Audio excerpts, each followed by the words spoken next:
Madam Speaker, government will continue to give strong support to the sugar industry. The most effective way to do that is to make the two parts of that industry, the cane growers and the processors, more efficient and more competitive by reducing the costs of their inputs. The most advanced sugar mills in the world are useless without enough high-quality cane and crushing time. And the world's best cane farmers with the most fertile soil and most advanced techniques would be left high and dry without modern efficient mills, a strong infrastructure and a lean cost structure.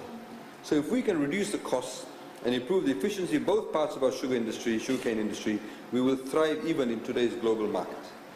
As you may be aware, Madam Speaker, Parliament in May of this year approved a $202 million government guarantee to enable FSC to undertake a number of capital projects, including mechanization, upgrade of the existing rail infrastructure, and a phased upgrade of all the three of our mills. This is a vote of confidence in the executive leadership and the board of directors of the FSC.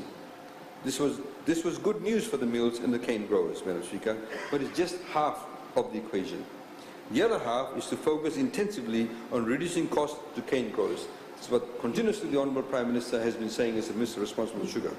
The Ministry of Sugar, Madam Speaker, is provided a budget of around $60 million, almost double its previous allocation. Government is increasing the fertilizer subsidy from $14.09 to $25.59 per 50 kilogram of bag at a cost of $15.4 million, an increase of nearly $6 million.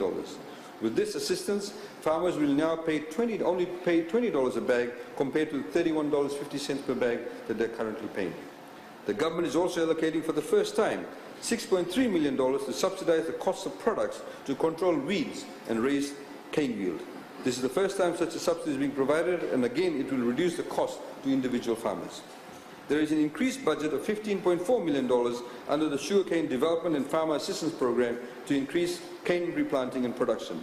Under this program, Madam Speaker, grants are provided to farmers to defray the cost of cane planting in fallow land and also for ratoon restoration. With this funding support, we expect 2,000 hectares of new cane and over 9,000 hectares of ratoon crop. Government is doubling the allocation to upgrade Cane Access Road to $6 million, Madam Speaker. It will upgrade 3,876 kilometers of road, including installation of culverts and maintenance of crossings. In addition, a sum of $2 million is allocated to improve infill drainage and systems to control water runoff from farms. Madam Speaker, as we have stated on numerous occasions, government will also pick up the cartage cost from Penang to Rarawai at a cost of $5.1 million. No farmer who used to get his cane crushed in Penang mill, Madam Speaker, and who now uses Rarawai will be out of pocket as far as cartage fees are concerned, Madam Speaker. Let me repeat that, Madam Speaker, because there are a number of people in and outside of this Parliament who continue to spread lies about this very issue. To give credibility to farmers and to complement the 3-year revitalization program to FSC, these subsidies, Madam Speaker, will continue for a minimum of 3 years.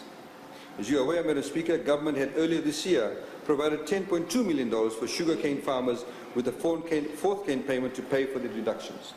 Those farmers who did not benefit from this payment will receive $4 million in the 2017-2018 budget. The assistance will go to 619 farmers in the Latoka mill area, 1,012 farmers in Rarawai mill area, 1,355 Lambasa farmers, and 180 farmers in the Penang area. A total of 3,167 farmers will be assisted.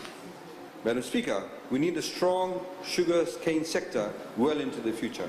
And so $5 million is provided to encourage new sugarcane farming. This package includes funding that will help around 150 new cane farmers enter and remain in the sugarcane industry.